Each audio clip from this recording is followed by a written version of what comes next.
ရှိမှာဂျော်ရှာပန်အနေနဲ့ဘယ်ဖိုက်တာနဲ့ပွဲဖြစ်မှာလဲကျွန်တော်အခုလိုပဲခန့်မှန်းကြည့်မယ်ဗျအားလုံးပဲမင်္ဂလာပါ UFC မြန်မာ channel ကနေကြိုဆိုပါရခင်ဗျာကျွန်တော်တို့ချန်ပီယံဂျော်ရှာပန်လေးကတော့အခုလက်ရှိမှာတူတိုးရမယ့်ဖိုက်တာလေးကတော့အောက်မှာတန်းစီနေတာပေါ့နော်ဂျော်ရှာပန်ရဲ့ချန်ပီယံကပတ်ကို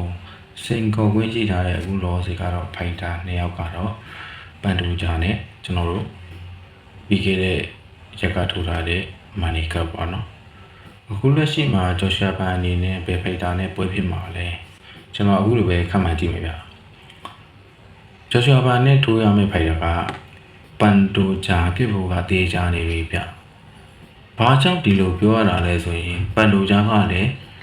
သူ့ရဲ့လူမှုကွန်ရက်ပေါ်မှာခဏခဏတင်နေအစဉ်သင်းဖြစ်နေပြီဆိုတော့စရိတ်တက်တွေကိုတင်နေတာပေါ့နော်ကျွန်တော်တို့ဂျော်ရှာပန်ကလည်းအခုရက်အတွင်းမှာပဲသူ့ရဲ့ Instagram အကောင့်မှာတင်လာတယ်ဗျဘယ်လိုမျိုးတင်လာလဲဆိုတော့သူ့ရဲ့နားရက်တွေကကုန်ပြီလေ့ကျင့်ခန်းဝင်ဖို့အချိန်ရောက်နေပြီဆိုတဲ့ပုံစံမျိုးနဲ့တင်လာတာဗျဒါဆိုရင်သူကထိုးဖို့အတွက်ကိုလေ့ကျင့်ရတော့မယ်ပုံစံမျိုးပေါ့နော်ဒီ UFC ကသူ့ကိုဒီပွဲအတွက်ကိုတည်ပြီးဖို့ကများနေပြီဆိုတာကိုဂျော်ရှာပန်အနေနဲ့ကောင်းကောင်းသိနေပြီဒါကြောင့်မို့လဲသူကဒီလိုမျိုးလေ့ကျင့်ခန်းပြန်ဝင်နေပြီဆိုတဲ့ပုံစံမျိုးနဲ့စရိတ်တက်တွေတင်နေဗျဂျော်ရှာပန်အနေနဲ့ဒီ9လပိုင်းလောက်မှာကိုပန်တိုဂျာနဲ့ပွဲဖြစ်ဖို့ကများနေပြီ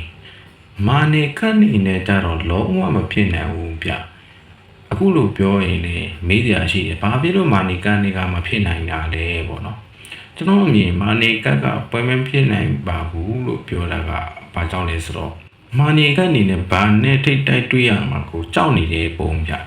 အင်တာဗျူးတွေမှာပဲကြည့်သူ့ရဲ့ပြောဆိုမှုတွေကဘာနဲ့ထိုးချင်ပါတယ်လို့လုံးဝပြောသွားတာမတွေ့ဘူးဗျဘာနဲ့ပန်လူကြကိုအရင်ပြီးထိုးမယ်သူကတော့မိသားစုနဲ့အရင်နားယူမယ်ဆိုတဲ့ပုံစံမျိုးတွေပြောသွားတယ်ဗျဒါကြောင့်ပန်လူကြနဲ့ဂျော်ရှာပန်တို့ဘွဲကတေချာနေပြီဗျဒါကတော့ကျွန်တော်ရဲ့ခန့်မှန်းချက်လေးဖြစ်ပါတယ်ဗျဂျော်ရှာပန်နဲ့ပန်တိုဂျာရဲ့ဘွဲကတော့ရာဂိုင်တော့100ရာခိုင်နှုန်းကိုတေချာနေပြီဗျ